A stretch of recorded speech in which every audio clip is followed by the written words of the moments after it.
If these walls could talk, they would speak of a man who has worked with great heart to accomplish his plan. They'd speak of the times that he prayed in the night for the strength to go on and to do what is right. They'd speak of sweet moments. The most lifelong memory of Mother is how she always dressed. Everything always matched from head to toe, pressed crisply and stylish. She always put her best foot forward. She is greatly missed.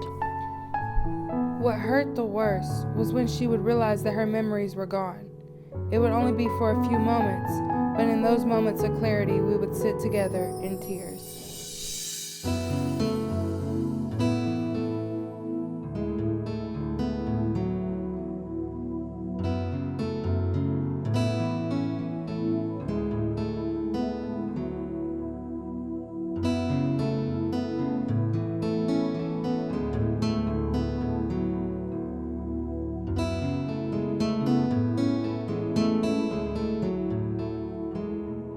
There's so many misconceptions, and I think that sometimes the behaviors are frightening to people, but I've learned so much from examining my mother's behavior and the research I've received. Any behavior that is untoward is because of an unmet need. We talk about how do you tell someone about your diagnosis? What do you say? Who do you tell? Would you tell them again? My grandmother, she always did what she needed to do to take care of her family.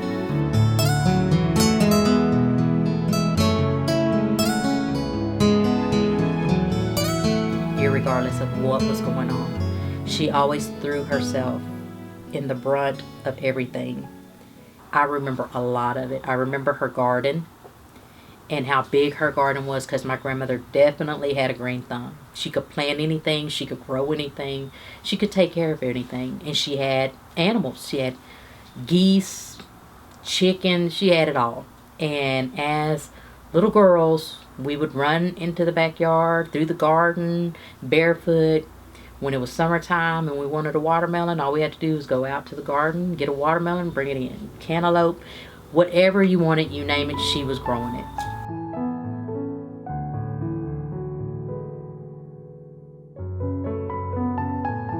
My mother died in 2001, and I still recall the tremendous love and support that she had for us. She had a very troubled childhood. Both of her parents committed suicide, but she didn't use any of that to create barriers. She just was full of love. Probably about 2009, my mom, by this point I had become a nurse. I was very familiar with dementia and the various types of dementia and how it impacts families.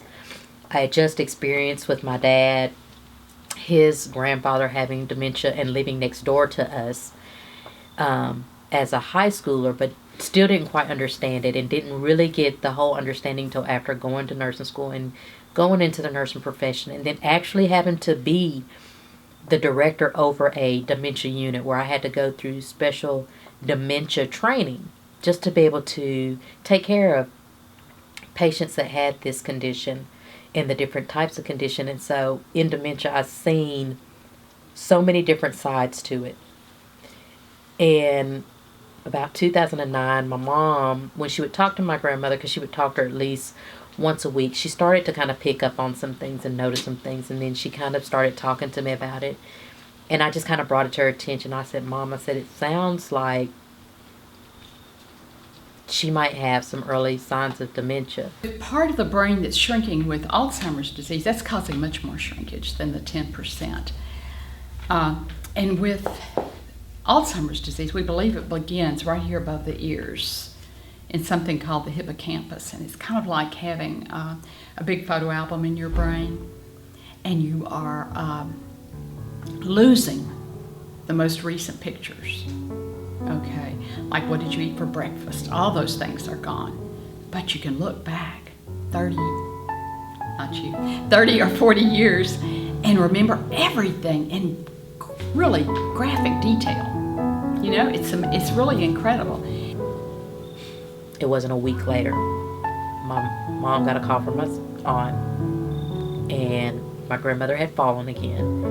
They took her to the emergency room, and they did not realize that in one of her falls, she had a bleed in her brain. It was a small bleed, probably not anything that would have really done much harm, but they started her on heparin through an IV, which led to that bleed that was a minor bleed to being a pretty massive bleed and swelling in her brain, and my oma shortly went into a coma after that. It was August the 7th, and 2001, and I was coming to see them in Shreveport. I was so excited. My daughter was coming back from India with my 2-year-old grandchild that she had adopted from one of Mother Teresa's orphanages.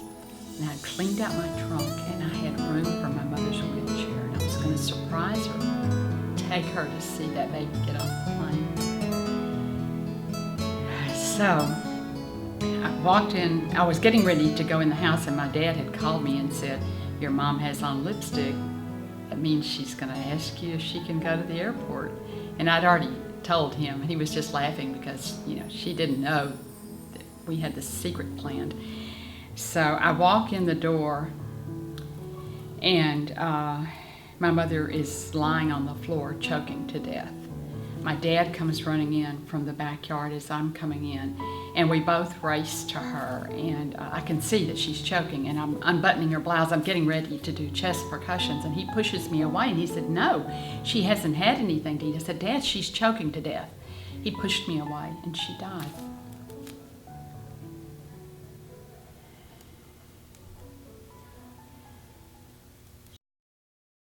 I know it's impacted me. I know it's impacted my kids and my husband, because we were all also part of taking care of her, knowing her before everything took place with the dementia, and then being there for her when all of that kind of took control over her. And so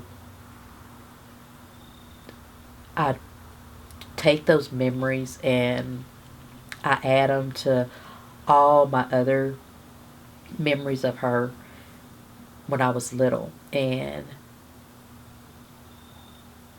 I miss her a lot. She was funny, and like I said, she was a spunky little lady, even all the way up until she deceased. And I think a lot of times, a lot of my traits, I get that from her. I think my kids get a lot of those traits from her. I will always carry her memories and stuff with me